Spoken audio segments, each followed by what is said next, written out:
I don't do this alone. So we've got, the board is represented here. We have Mark Katzenberger, Alex Wilson, and Matt Barker. So we're the people that work with Mark as far as governing the church. For many people, you may have come from different backgrounds and different churches, so the governance of a church is always a little bit different wherever you go. For us, the type of governance that we have is we have an oversight and executive governance. Okay, we're not an operational board, so the staff does not report to us, except Mark does. Mark reports to the board, so we hold Mark accountable for what the staff does. And it's up to Mark and the staff to lead us, in the day-to-day operations of the church. So what gets done on a day-to-day basis, the staff does that. It's all of us as a body of believers. We actually do the work of what needs to be done from a ministry on a day-to-day basis.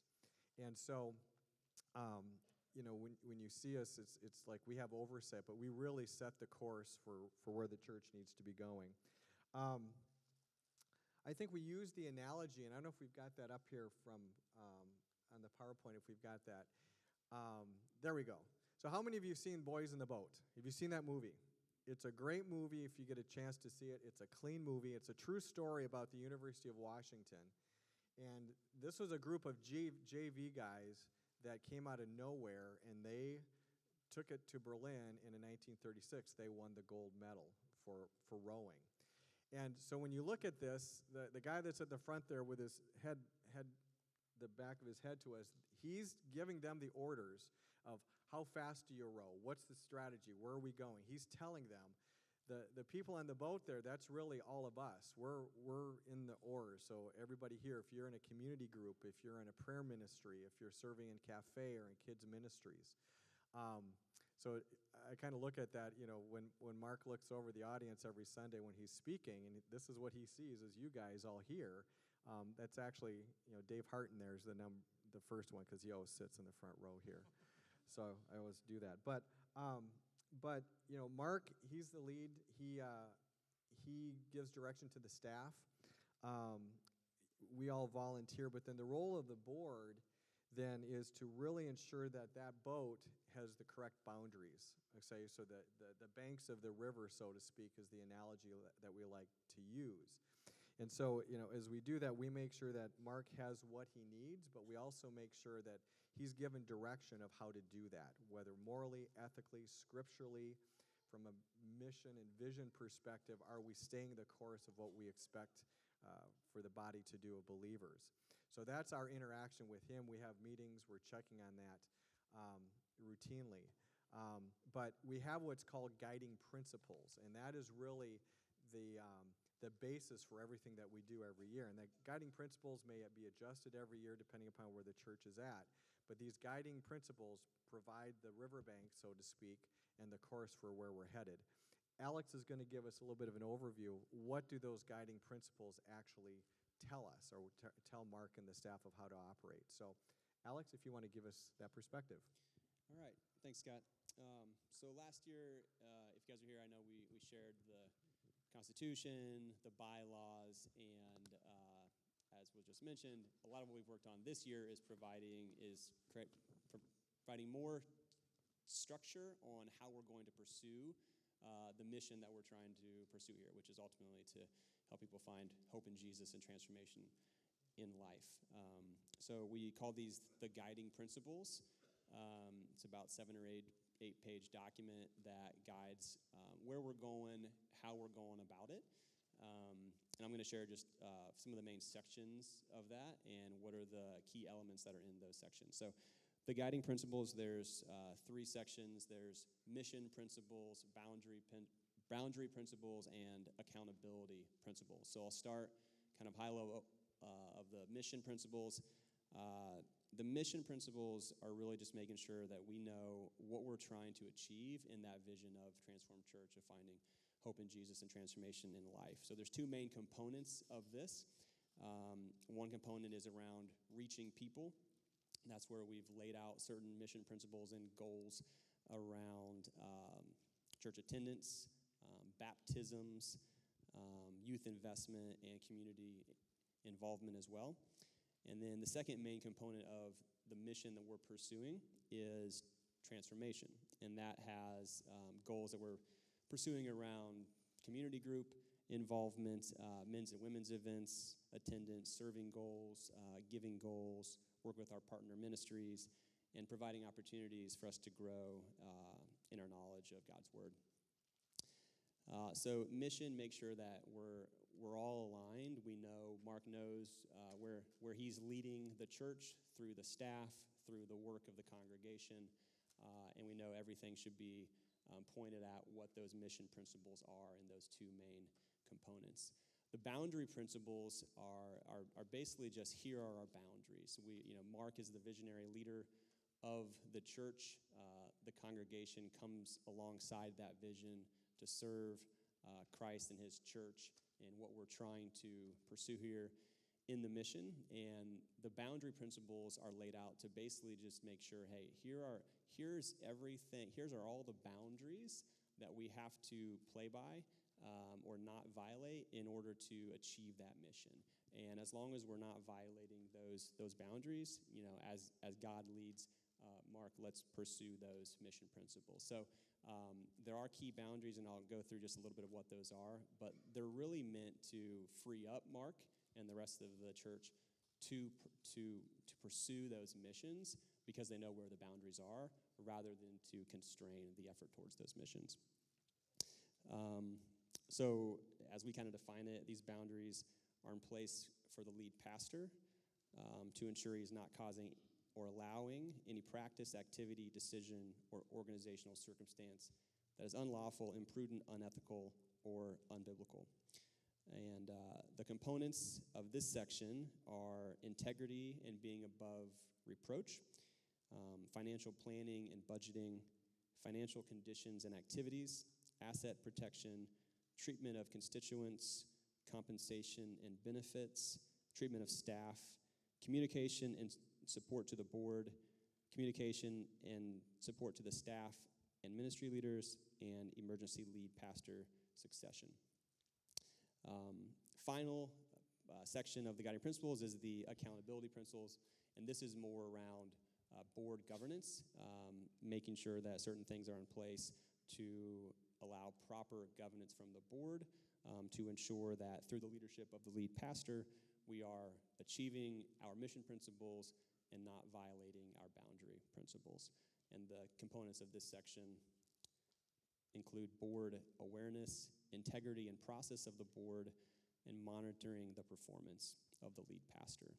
So the key idea here is just providing more structure to what is our mission, what are the boundaries that we need to steer clear of in pursuing that mission, and making sure that we have a clear governing structure, not operational, but oversight, to ensure that through Mark's leadership, the staff and the congregation, we're pursuing those mission principles in ways that we've said is biblical and ethical. So that's the guiding principles in a nutshell.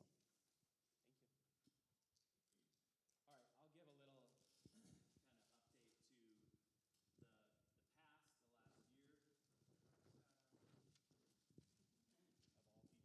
all people. I'll use this one. A little context to what's happened over the last year, and then kind of what we're looking at moving ahead.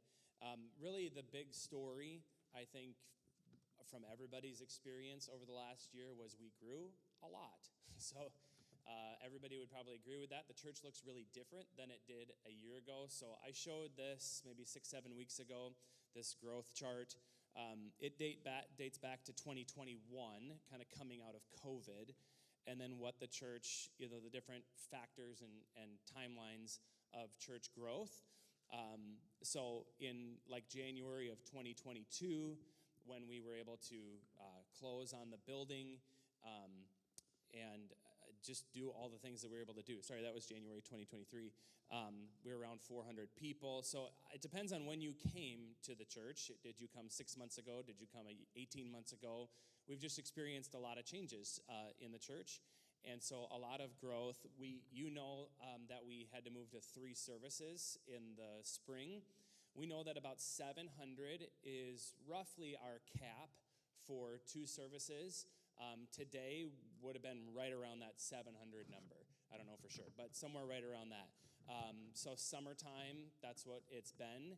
In the springtime, we were running around 800 in the 3 services. So our expectation is that in the fall, we'll kind of move from 7 to 8 to maybe 900 in the fall/winter. So the big story has just kind of been the growth of the church and needing to move to 3 services, which, good job. We navigated that pretty well, and we're making some adjustments for when we go back to it. The plan is to stay at 2 services until our Big Truck Sunday, our birthday party, October 6th. That's when we'll move back to 3 services and stay at 3 services at that time. But more importantly, I mean, a graph like this tells a story, but there are other numbers that tell important stories, and these are the numbers that we care about and are tracking, and they matter a lot. So one is we had 27 people get baptized last year, and we love those stories, and we love hearing their testimonies and how people have come to faith in Christ, and those are such special Sundays for us, because every time I always say, like, this is why we do what we do, you guys. It's for this purpose. And so looking forward to baptizing a bunch more people here at the end of July. But last year, that was our baptism number. We had 55 teens roughly in the student ministry, which that one grew significantly from the year before. That's on the Wednesday night youth ministry. The kids ministry, as you know, is really full. And so we do a good job with kids here. 225 kids on an average Sunday morning. So that plays into that 700-800 number is kids. So roughly 30% of our Sunday number is a kid under 5th grade. So lots of kids. This one, 250 adults in groups. That's our community groups that we run during the school year. And then also Crystal has the moms group that runs during the school year as well. So we really, really value people getting into groups. We believe, of course, that Sunday morning matters, but that's just half of it. We need people in relationship together. People have to know who you are, and you can't do that apart from smaller groups. So we highly value people getting into those groups. And because of the growth of the church, we've still seen a lot of those people continue to get into groups too. So we're actively putting things in place so more on-ramps are available for people to get into groups, so it doesn't just say, oops, one is open this fall for 100 people. So the other one is we look at the number of people that are actively volunteering, that are using their spiritual gifts to bless the people of Transform. As Scott said, you're the rowboat, you're the workers on the boat, and I do not do this alone. Yes, I speak, but it's the people of the church that do the ministry of the church and serve each other and really help this thing to move forward. It doesn't move forward with me just talking. It moves forward with you using your hands and your voices to serve. So thank you for serving in all of those different ways. We highly value that. So that's just a peek at some other numbers other than the attendance number. I want to walk you through the budget real quick. So you can take out that piece of paper that you got on the way in, hopefully. If you didn't get one, there's more on the table back there. I'll just briefly walk you through kind of the financials and what happened this last year. So we calculate them, because we're not done with June yet, we calculate from June 1st to May 31st. So it's basically a month behind, but on purpose.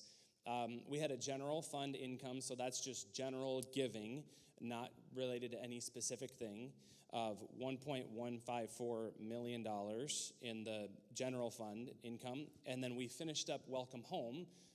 Obviously, we were in a capital campaign last year. We were finishing kind of in the second half of that campaign. So that ended in December, and we had about $161,000 finish up that campaign. So what does that mean? So compared to the previous 12 months, so basically the 12 months prior to that, our giving to the general fund went up by $500,000. So that's very, very significant in 1 year's growth. Actual expenses, the general fund expense, so everything that was spent basically, $771. And then total Welcome Home purchase and remodel, this is what it cost us to remodel and to purchase the building that we did over the last year, $727. Okay, so what does this mean? We netted $351,000 above expenses during this fiscal year into our general budget. Much of that savings is going to go towards our new parking lot. That will cost us about $265,000. I'll talk about that later. Welcome Home pledges came in at 100% fulfillment, so thank you for giving, making a pledge to Welcome Home and giving to Welcome Home. So we've had just over 100% fulfillment of what you guys pledged to that, and it came in within the year. We also added some extra furnishings, some unbudgeted projects, knowing that our general fund was healthy. So we finished up a couple things, about $52,000 worth from the general fund to finish up the building above what was given to Welcome Home. The current cash position, where are we at financially? $430,000 on hand. Basically, that's after depleting most of it, not most of it, but still keeping our boundary in place, but to pay for the building and do everything that we did, and then we bounced it back over the last 6 to 8 months. So we're sitting on $430,000 in our cash available position. The new parking lot is in roughly this price range, right around $265,000. Again, I'll talk about that in a second. Our church is in really excellent financial position because of your generosity. I want to stick on that for a second. You give to this church because you care about this church, because you believe that what happens here matters here. And so I just have to stop and say thank you, because I know that you believe in what's happening here and that people's lives are being changed. Your life is being changed, your kids. And so we don't just look at this as a number. It's not a business transaction in that sense. Like, you give out of your own hearts of generosity. So thank you for doing that. Our staff operated close to last year's budget, even as most ministry areas experienced a 30 to 50% increase in their attendance. Because of the solid general fund giving, we'll be able to pay cash for the new parking lot, save for the future, take care of our building and property, hire new staff, and reach our community like never before. So, to button it up, we're in a good spot. Expected income over the next 12 months, $1.32 million. You can flip the page with me. We're projecting an increase in giving from the last 12 months by 15%. That's what we did last year as well, was projected a 15% increase. This is conservative, considering that Transform's annual budget has grown by this amount or more every year since we launched in 19. This past fiscal year was a 76% increase. 12 months, over the previous 12 months. But we don't necessarily think that'll be the norm. We're not banking on that. April to June, so the last 3 months of this year, we've already seen giving at this level. So we're pretty confident in being able to project out that that's what the general fund will look like moving forward. Just to give you a general breakdown of how do those dollars go out of us? What do we do with that kind of money? It's split up into categories in here. The board and I have walked through every single line item, so there's visibility and accountability to every single line item. These are general categories, how we split them up here. So kingdom giving, if we ask people to give 10%, we give 10%. And so we give that away as anything that does not directly impact Transform. We get that money out of here to church planting, our denomination, and missionaries, partner ministries, and benevolence for those in the community. So we're tracking that and are sending out those dollars from us to bless others. Debt repayment, right now our mortgage payment is $11,000 a month. When we first bought the building, that was 22% of our monthly budget. Today it's 10% of our monthly budget. Cash reserves, this is just cash that we want to keep saving, so we're putting away 5% into savings this year, so that's budgeted in to have additional savings on top of where we're at right now. Repair and maintenance, this is about 5%. This is the routine upkeep of a building.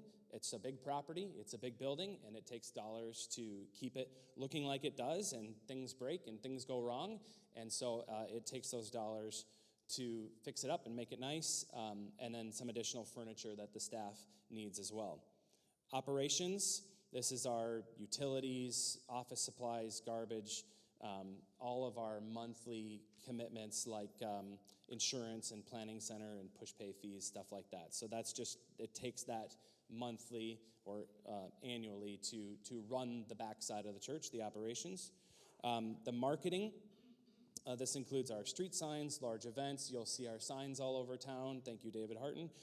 You'll see local banners, and all of what we do for the Andover Fun Fest, including every t-shirt on that table out there, is marketing, because that's how we get the name out about Transform. Outreach events, this is our Big Truck Sunday coming up in October, Christmas, Easter, Mother's Day, Father's Day, summer baptism, all those large-scale events, which one of them, Big Truck Sunday, takes the majority of those dollars, but it's also our most effective evangelistic tool that we do kind of throughout the year. Ministry areas, this is your kids, youth, men's, women's, all that stuff. This is what it takes to do ministry here, both on Sundays and during the week. And then staff development, this is training, books, conferences, professional development, volunteer appreciation. That's the 2% there for staff development, how to keep everybody moving forward. And then the salary and benefits is 43%. So generally a safe category for your staffing is 40 to 50%. You generally don't want to be over 50% of your budget goes to your staffing. So this is our budget for staff, and it includes a bunch of people. I'll talk about that in a second. And also all the benefits and stuff included with that. So gives us a total expense over the next year of 1.32. Again, just to reiterate, our cash position right now is $430,000, and then the new parking lot is going to cost $265,000. So the total budget moving forward isn't touched by the parking lot. The parking lot is paid for in cash from what happened over the last year. It's not in the future budget. I just want to take you to a couple things quick also, kind of related to the budget. I want to look at the staff and just kind of show you where we're at with the staff, and then also where we're going with the staff.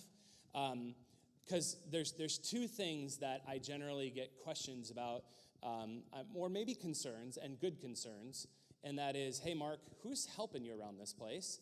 And what's the staffing look like?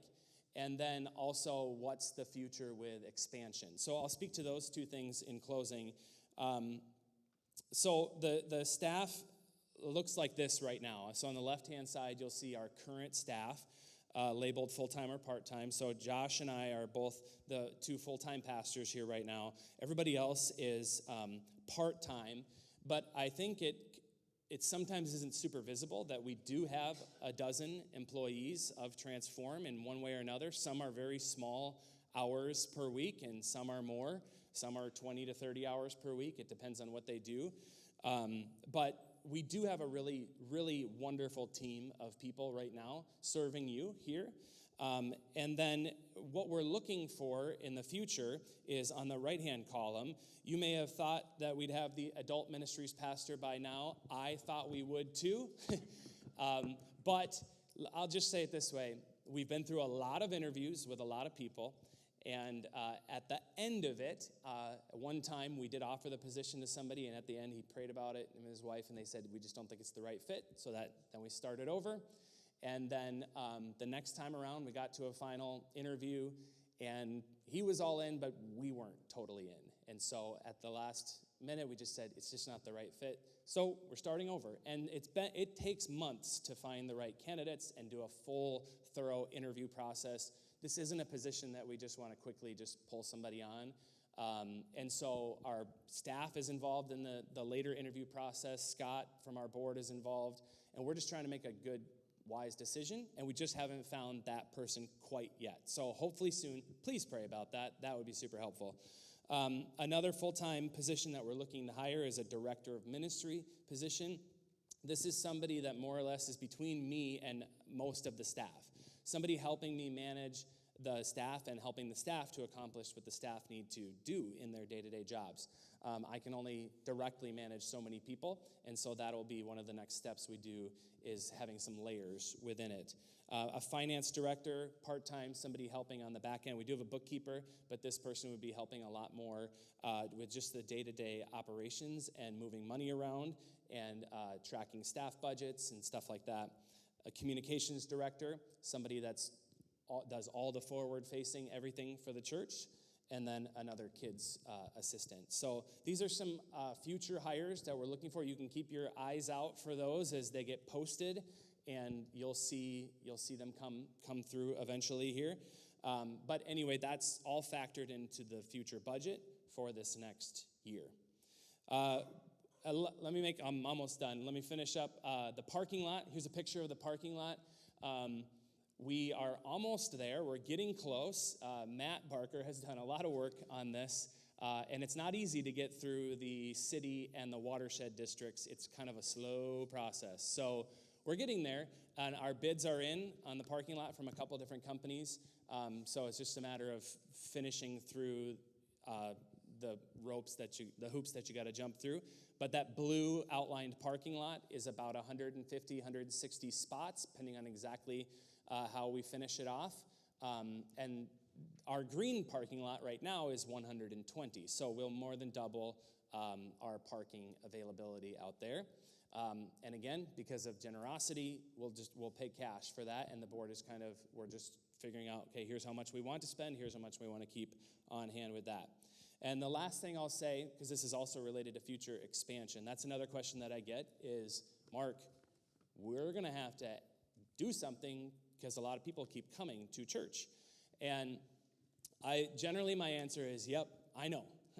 I'm thinking about it, and I'm praying about it, and I'm working on it. And not just me, but a whole team of people is working on it. There will be a future expansion of Transform. We kind of knew that when we bought the building. It was going to be undersized. We just didn't know how quickly it would be undersized. You never know. And so it's been a perfect fit for us thus far and when we needed it. But there is an expansion that will come. And we're just mapping out right now, what does that look like? What could we afford? What is possible? The good thing, what we did is we bought a property with 34 acres. So we've got property to expand on, and we bought it at a fantastic original price, so we're not in debt to our eyeballs. And so we're thrilled about the possibility of what an expansion looks like, but I'm going to just leave it at that for now. And you'll find out more about that in the future. Just know it's being worked on. That's it. You sure? I think so. Okay. You're up. I'm going to take 1 minute here just to kind of breathe. Yeah, thank you, Mark, for sharing. Matt Barker, and it's been a privilege to serve with this group of guys here over the last couple of years, actually. We first came together, it's been almost 2 years where we first started working on the documents that we follow here, the bylaws, the articles, the declaration for the church. And so as you guys walked in, you got your little ballot, and the first thing on that ballot Mark just went through was the budget.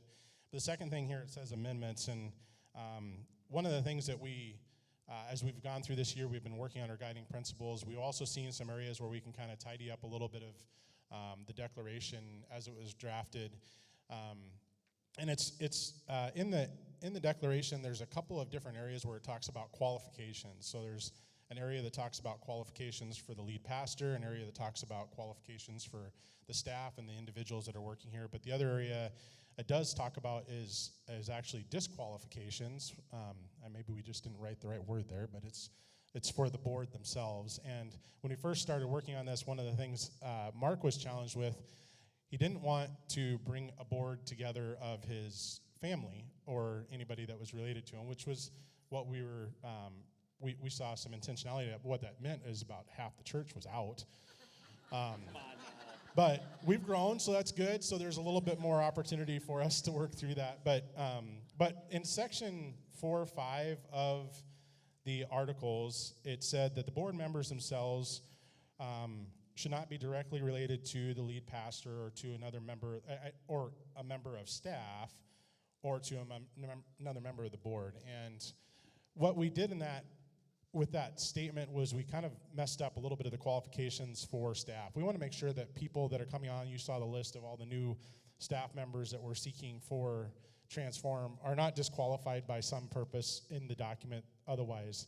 What we did want to make sure was that as a team here, there's separation between us, that we're not related to each other, related to Mark, and so that your board itself is kind of a separate entity in and of itself, but that people that were qualified and seeking opportunities to serve here on the staff still have that opportunity. And so there's a lot of opportunity there that we just needed to make sure that kind of got cleaned up. So there is it's a 3 or 4 word change that we're amending, and this is the only amendment. It's board members must not be directly related to the lead pastor or to another member of the board.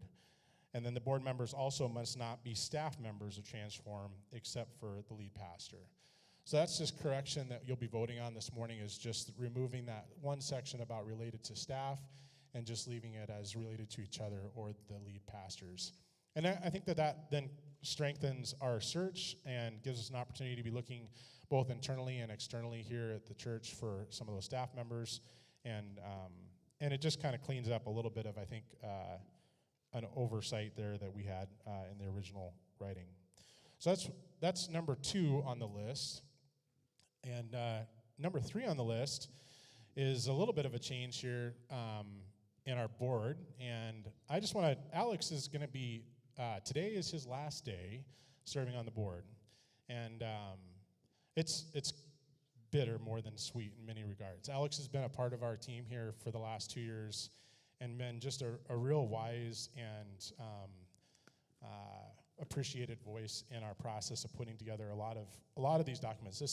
This work of writing the declaration, of writing these guiding principles, of writing everything, it took a lot of time, and it took a lot of it just took a lot of searching and thinking and processing and working together. And Alex has been so good at that. I didn't know Alex before he jumped on the board, but I think I speak for all of us, have really grown to really love and appreciate him as a man of God and a guy that does a great job of leading his family, and he's been awesome to have on the board. So I just appreciate that, Alex. Alex is not stepping down and leaving or anything like that. He's got a lot of things that he's focused on, and so this gave us a great opportunity to go out and search a little bit and try and continue to make sure that we've got a great representation on the board here. And so through the process, we've connected with Mark Yeager. Actually, we had a great opportunity to search and talk to a lot of different people about this, and through a lot of work and time and prayer, Mark Yeager became our candidate, and I think maybe Scott will give you a chance to kind of speak into that a little bit more. Yeah, so we just, we'll be having you ratify this, but Mark, his wife Kelly, have been with us since the very beginning. Mark, if you want to, I'll just have Mark stand up over here so you can see him. So this is Mark. Again, he and his wife Kelly have been with us from the very beginning. I was going to have him come up here, but part of it is you get 2 older men up here and they start talking about their golf game, and it doesn't always really, not from past experience, mind you, right? I can say this, that his handicap is lower than 6, right? I can hit it greater than 50 yards, however, it's not usually on the fairway. But that being said, we're pleased to have Mark here. He and his wife have been a part from the very beginning. As we've had the conversation with this, he's excited to be a part of this team and where we're going. He's got a heart for ministry and where Transform is going. And we're just glad to have you coming on board. And afterwards, if you want to talk to him afterwards, if you don't know him, get to know him.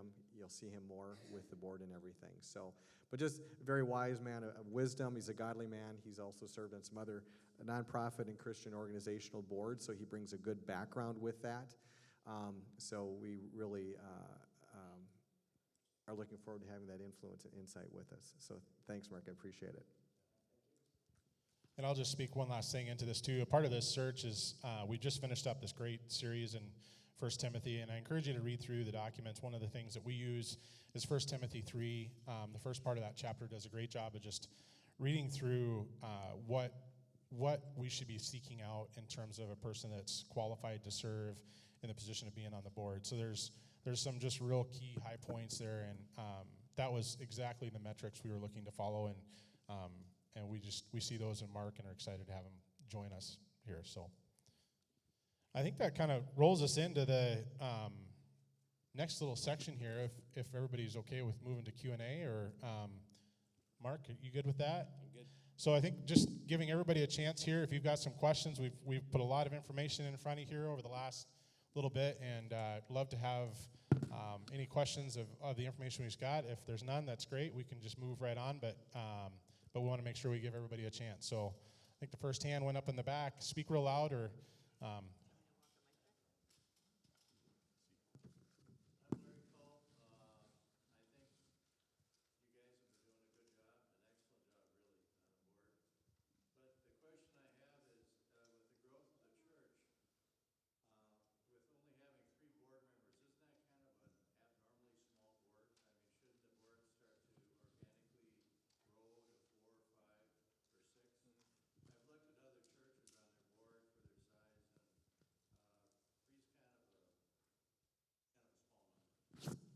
Yeah, and that's one of the things that we've been evaluating.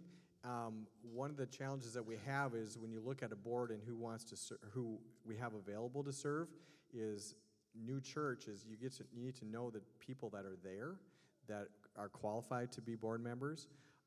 So we're continually looking for that. Again, our growth trajectory has been very quick. Typically we would be here, a church plant, we'd be at this number at years 8 and 10. And so we've grown very, very quick. So you're right. We have board positions that we will be opening up for that. We want to make sure that we've got the right people, though, in those positions. So if you, like Matt was saying, from a scripture perspective, you're a person that aspires to be that, let Mark know, because we only know the people that we know. And so that's an important thing. So yes, we do have growth that we do want to do, and it's similar like with the positions of even, bringing people in I don't need those, so you can just let them go. People that go into ministry, you're looking for, you want to get the right people in the position. That's very important. But Larry, you're exactly right. So we will be expanding. Yeah, and just add to that, it's an awesome question, huge growth, everything is true there. I think our bylaws constitute that we will always have at least 4 board members, the lead pastor plus 3 others, and I think we've been able to get to be okay with it because we are not an active operational making decisions for the church board. It's more just executive governance oversight, making sure there's certain structure boundaries in place, and really the only kind of where we get really involved is on Mark's performance, and obviously reviewing budgets and things like that. But since we are oversight versus an active board, we've been able to be okay. But yes, I think the time will come where we will have to increase beyond 4. In large part to offer some more support to Mark where he needs it as well.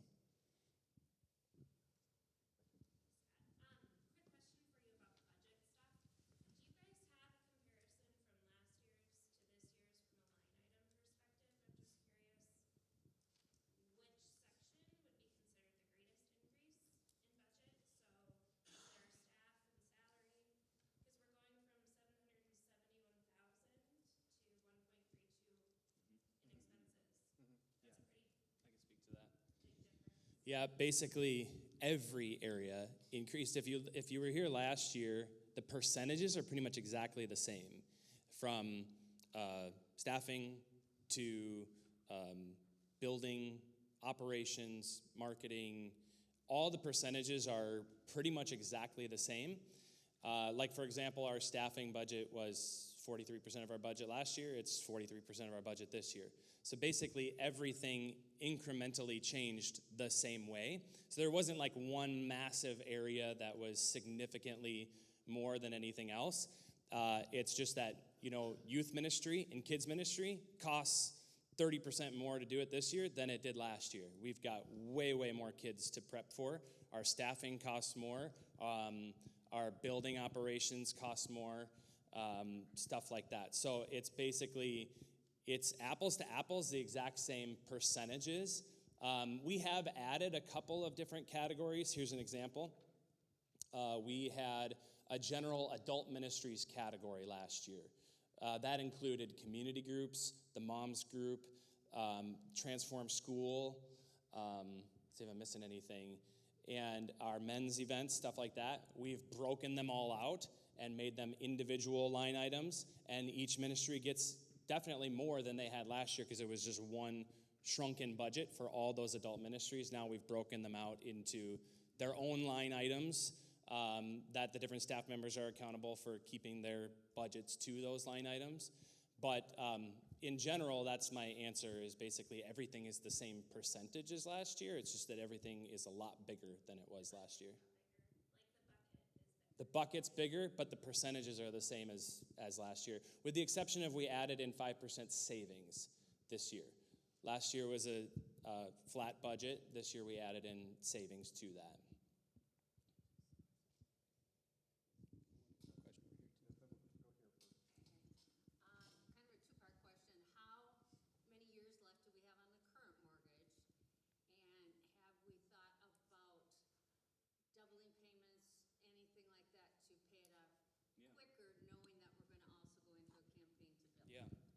Well, we had a 20-year mortgage originally, so we're 2 years into a 20-year mortgage. It's at a relatively low interest rate, lower than if we were to refinance it today, right?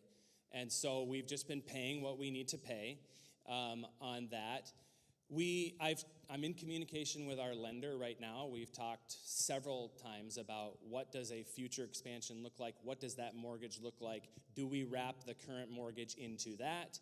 Do we pay off the current mortgage and just have a new mortgage? Those are all questions that we're talking about, but it really has to do with what are interest rates doing? When are we going to build? How much can we bring in a capital campaign? Things like that. So we've just said, hey, for this year, we're going to plan to operate with paying it as we have been at that lower, at what it is per month, at the regular cost, but knowing that it's going to change in the near future, and we can pay off that debt. If we choose to, we could readjust things, but it's at a good interest rate right now. It's a low percentage of our budget right now. We want to keep growing and being healthy as a church, and when the expansion comes, then we're going to figure out what are we going to do with the existing mortgage versus the new mortgage? Do they come together? Are they separate still? Stuff like that. I might just also speak a little bit of the balance right now as still being a young church. Those dollars that maybe we would shift to making a double payment, I think are wiser in bringing on quality staff and people to support all these ministries and the growth of the ministries. So there's also an opportunity right now to kind of keep focus on mission ministry focus and not so much on the mortgage. And again, with a low mortgage rate, we had that mortgage come in a couple years ago when it was, kind of right as the rates were starting to jump, but we got ahead of that a little bit. So there's an opportunity to kind of have a little bit of that money stay shifted towards our mission focus. Lars, you had a question. Let me come down there, Lars. Cleaning up these papers. Is there going to be a list made of the different officers of the church, like the secretary and the treasurer, that we can have, so when we have a problem, we can go to them? Yeah, so I think I'm the chair. Secretary. You're the secretary. Co-chair. So that's basically what it is. We could, if you call into the church office and talk to Kristen, she could, facilitate getting us any messages that you need to. Again, because we're not an operational board, it goes to Mark. So if you have a question, if you have an issue with Mark, sure, come to us and talk to us. But we funnel all questions as far as the operations of the church. That's where the questions go to. And if you have a question or an issue with Mark, actually, I would encourage you to go and talk with Mark and have that conversation there front hand. So just kind of keeping that role. We had one question over here, I think. Wait. Did you still have a question there? I do. I'm sorry if everybody else knows this. I'm new. I've never run across a board before. Are you in addition to elders and deacons, or are you in place of Yeah, right now we are the only governing board that's there, so we don't have another elder board or deacons and that, and it's purposely for that way. So we do serve, from an elder's position as well. A lot of the ministry of takes place down in the community groups. So our community group leaders, that's the ministry arm, as far as of working with people and praying with them and leading them in that way. We are an extension to that with Mark where we need to be, but that's really where we see that taking place. Yep. Two things. One, I think Lars' question was about a directory of people that work at Transform, not a directory for the board. Gotcha. The second thing is, so maybe the same answer is true, called the chief administrator or something, that could still be the answer. The second question is assumptions. Every budget always starts with some assumptions, and it could be, we've always done 15%, we're going to assume 15%. It could be, we're growing from a personnel standpoint, from a membership standpoint, 25%, and that has impacted our estimates in terms of income and expenses accordingly. And so you can kind of track whether the assumptions are in sync with your plan or not, and then when you say, hey, we overdid or we underperformed or whatever, well, we thought we were going to have 100 more members and we got 200 more members, right? And so that helps explain whether we assume 15%. Right. That's what I'm getting. Yeah. Maybe there's a series of assumptions I'm sure you made, Sure. but they aren't captured here. Right, and I'll let Mark talk to the assumptions on that because it was very intentional as far as what we did when we look at the different areas. I think for us, we look at the control. So Mark can't go outside of the budget and spend without our approval. Okay, so and we've got boundaries within our accountability principles. He needs to make sure that we have at least 90 days of operating income on cash so we don't get too thin. So if we have to go beyond that, then he comes back and says, hey, we're down to 30 days cash. Okay, well, now we got a problem with Mark, okay, because you've allowed your expenses to get ahead and you're not tracking it. We do also with Corey, our bookkeeper, she comes and presents to us several times a year, and I want to see the bank reconciliations. I want to see spending. Who are we spending and paying what to? That's something like what Mark was saying too, and we get that finance director, they would take over a little bit more of that role. We do have dual signatures that Mark can't just sign any old check if it's above a certain line item amount. So I just want to give that perspective from a control perspective. Mark, I think if you want to talk about our growth trajectory, and he touched on it a little bit as he was going through it, and I know it's not as clear, but maybe give that perspective. Yeah, so in answer to your assumptions question, projecting out into the future, our way of doing it is we want to be relatively conservative, but also realistic on projecting into the future. Some churches will just say, we base next year's budget on exactly what came in this year, zero growth, and if the Lord brings growth, the Lord brings growth. I think in the future that might be the case with Transform, but the assumption is we're on a pretty significant growth curve. We only projected a 15% increase last year. God brought us a 76% increase in giving last year. I don't project that we're going to get a 76% increase in giving this year, so we pare it way back to a 15% increase, and we're actively watching even month by month to go, okay, is this a wise move? Is this close? And I can tell you that the last 3 months have said we're already at that, so this should be par for the course. We could expect a 40%, but we didn't write it that way because we don't want to assume too much, and we don't want to assume nothing because we have been growing pretty significantly, and God willing, that growth will continue. If it doesn't, and we flatline, but even if we flatline to where we're at this month or last month, that's exactly where the budget is.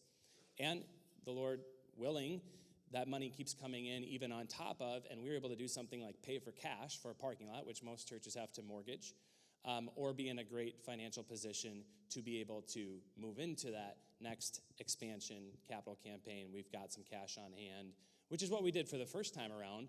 I said to the church, we need $200,000 in a month, but we already saved $250,000 over the last couple of years, right? So being fiscally conservative like that. So I think that's how I'd answer that. Thanks, Scott.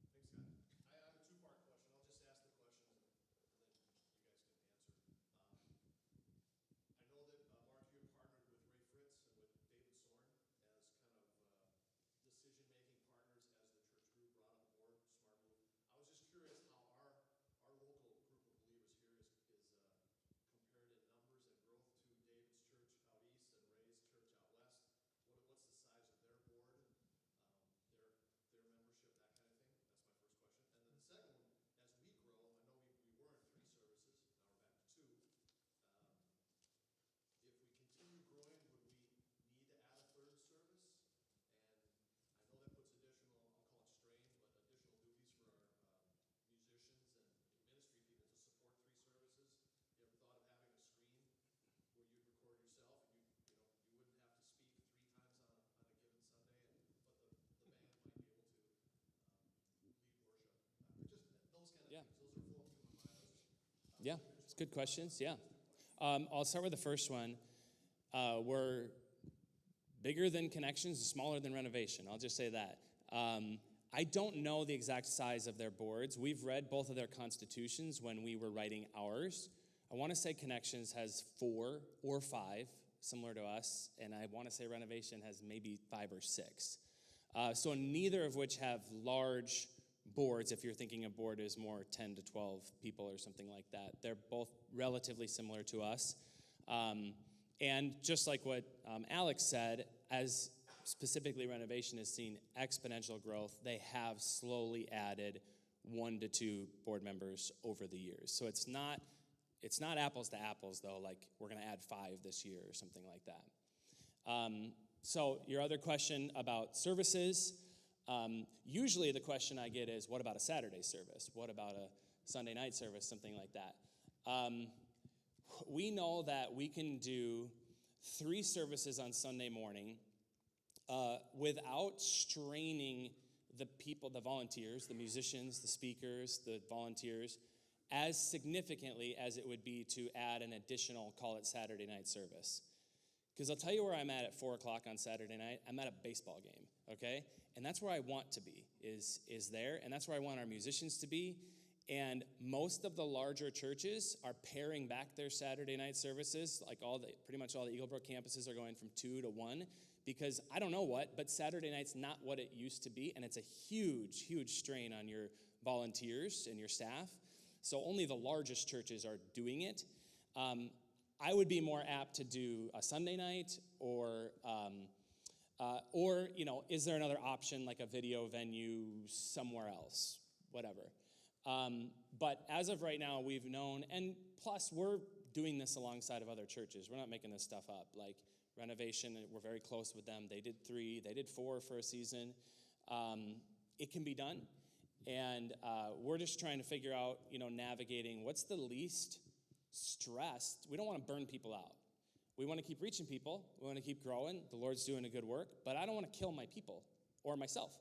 And so there's a fine balance there, and then that's where expanding the building is going to come into play as well. So I hope that answers your question. A couple minutes left. One quick question just about the staffing piece and the new hires. Is there clarity as far as like current staff and their roles and responsibilities and things that they're doing, and then you're going to add 4 more staff, or the hope is there clarity as their roles and responsibilities transitioning to those new people? Is there clarity on like who's doing what? Are we doubling work? Are we paying double for work? What are the thoughts on that? Yeah. Well, all of the new positions that you see in the right-hand column they don't exist right now. So especially the 2 full-time pastors, basically I do what both of those pastors do. So a lot of when a young church grows when you plant a church, you are it. You do it all. And then you slowly add staff around you, some part-time, and then you slowly add full-time staff around you. So in one way or another, all those positions are being done by people on staff, but those positions don't already exist. Like the financial officer, the communications person. Right now, our staff just absorbs those things.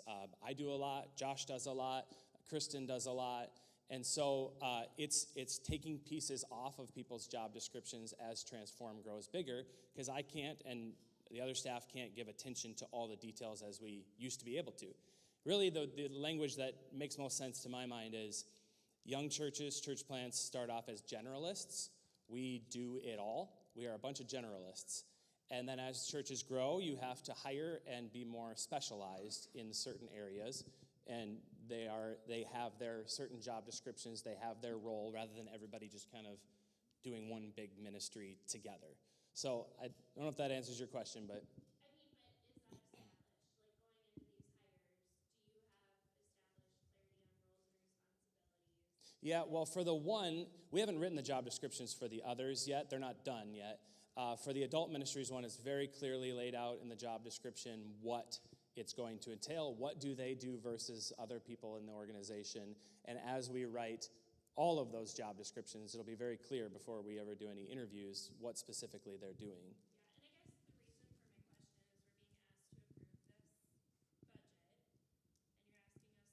Yeah, and I guess the reason for my question is we're being asked to approve this budget, and you're asking us to approve additional new hires. And so I'm just wondering, is there clarity on what these people will be doing? Because you're asking us for more money in the expenses. So I just want to be confident that there is clarity, direction, oversight into these new hires and what they'll be doing and what they'll be taking from current staff and how you guys are going to transition.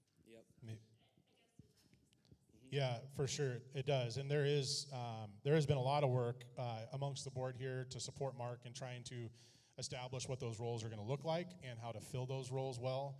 Our main mission here on the board is helping Mark too, and we've seen Mark carry the burden of a lot of different ministries. So that's what's starting to get pared down into those job descriptions, especially like the adult ministries portion. And then some of this, as the staff gets really big, not really big, but as we start to grow our staff a little bit, giving somebody that can kind of direct over that staff is really key. So Mark has the ability to focus maybe on a couple of the key staff levels and really focus more on our pulpit ministry and making sure that he's able to give that message real clear every week. So there is a lot of thought that's gone into it, and we're going to have a lot of work over this year to really expand and clarify exactly what those job descriptions are under Mark's direction on that too. He's working to just help us understand what he needs for his staff, and those positions are kind of the real clear ones where there's opportunities to move and expand that better. So.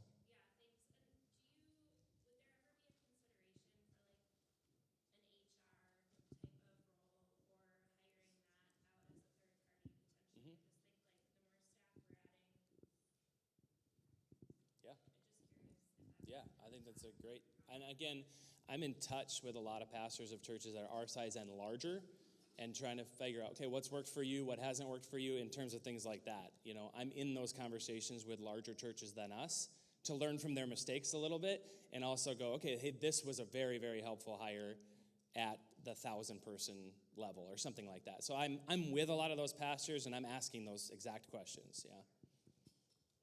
Okay, we got to be done. Because we're at 1 o'clock. Can you ask your question up afterwards? We're going to be around. We're going to stay up here and stay after and take any questions that you have. But we're at 1 o'clock, and we want to be respectful of your time. Matt, you want to tell us the next step there? Yeah, let me find it. Everybody's got your ballots. The next step is I just want to talk a little bit about what we talked about qualifications, what a member qualification is, I guess would be the last component here. So just reading directly from this, this is from our articles. To be considered a member, and a member would be one voting on these 3 items. There's 4 things here that we look towards. One is profess faith in Jesus Christ as our Lord and Savior and show evidence of a desire to live a Christian life. Number 2 is agreeing with the statement of faith, and if you have not signed the statement of faith, we do have them there at the back. You should have grabbed one when you came in. If you have not signed it, go ahead and sign it, and you can just drop it up here at the board, and we'll make sure that gets counted towards this vote. So agree with it and then sign it. Number 3 is being baptized by immersion as a believer in Jesus Christ.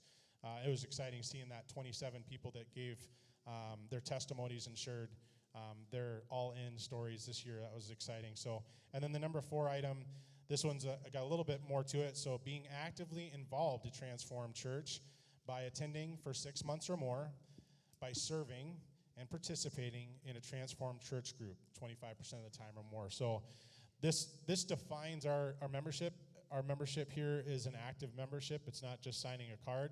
It is actually being all in. That's what we want here, is people that are giving their all to serve God and to give other people an opportunity to understand this hope that we speak out about and being transformed in their lives for Jesus Christ. So you have a ballot, and you've got 3 things, and what you need to do is just go ahead and write your name on the top of the ballot, and then you'll go ahead and mark your vote down the ballot, and then you can drop those off in the kiosks in the back, or maybe is it kiosks, or is it the basket? But we have a basket. There's a basket. Okay, yeah, just drop it in the basket.